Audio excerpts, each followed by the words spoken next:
This is Lent, and I've been trying in one way or another to talk about Lent as a time for us to get inside our lives and to have a grand time taking the tour.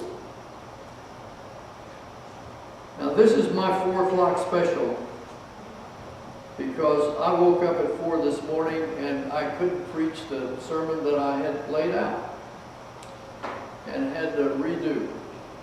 You ever had that happen to you? And I'm not sure why I woke up.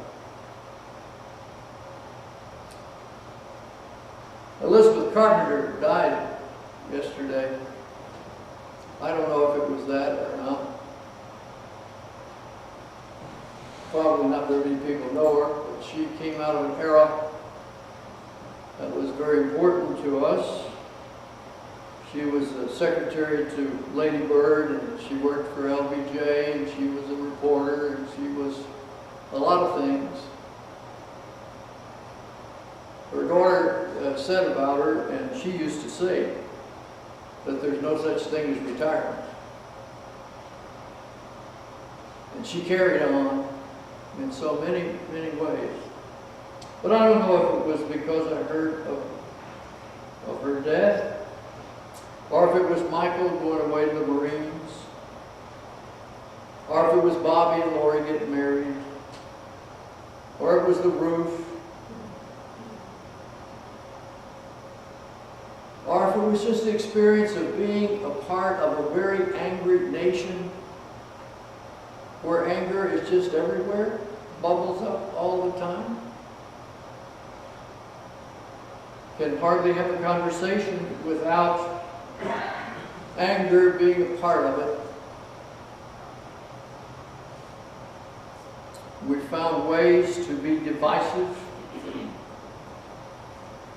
in what was deemed the most powerful and wealthiest nation in the world, which is the most indebted nation in the world, which is the most violent nation in the world, has taken far more innocent lives than any other nation in history. A nation which has more people incarcerated than any other industrialized country, whose education scores are near the bottom, whose poverty is hemorrhaging.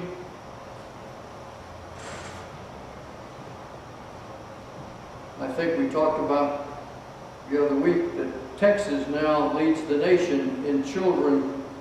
They use a real interesting term called food insecurity. It's kind of like calling used cars pre-used, you know. Just hungry children. We lead the nation in that. I don't know if that set me off or not.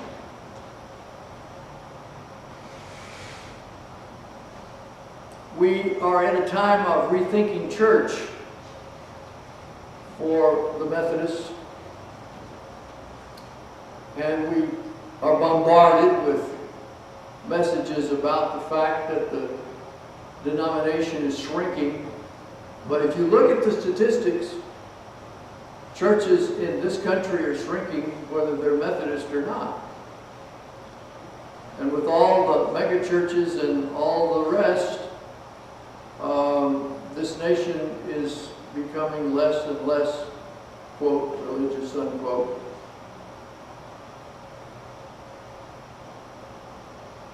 We've employed a group of people for church development and church growth and church planting. In the last 30 years, an industry has grown up in which churches have spent millions of dollars in it, and it has not slowed anything down.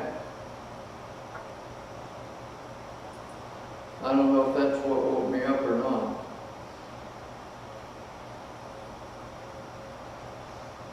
Or the fact that we find it very difficult to separate illusion from reality, that we find it very difficult to understand the Christian religion as having committed so many offenses. The headlines were just recently of the Pope apologizing to the people in Ireland for what priests had done to children, although this was part of his heritage when he was in Germany. But we can look around us as Methodists, what we did to the Indian children. We can look at religion and what it did to women, and how it employed rather curious interpretations of Scripture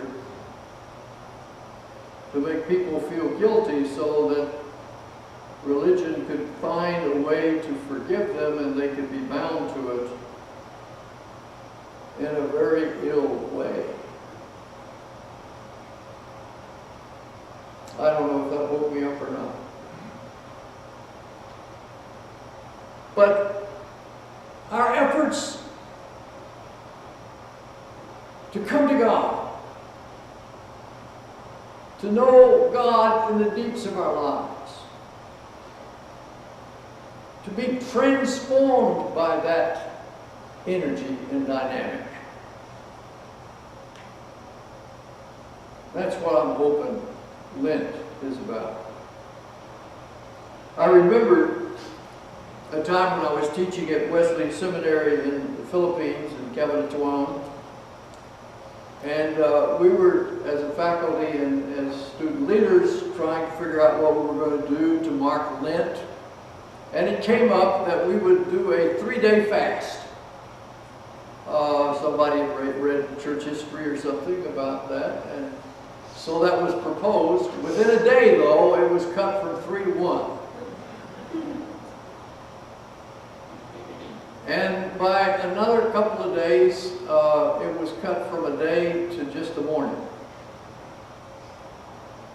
And the next time we met, one of the students had written a very interesting paper, which he was very proud of, demonstrating that theologically, that if you fasted, it made you think more of food, and so it would distract you from the spiritual disciplines of Lent, so we ought not to do it at all.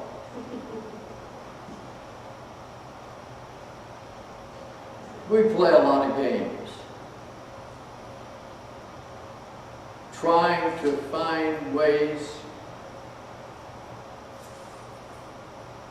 to know God in our life, to live out the Christ story.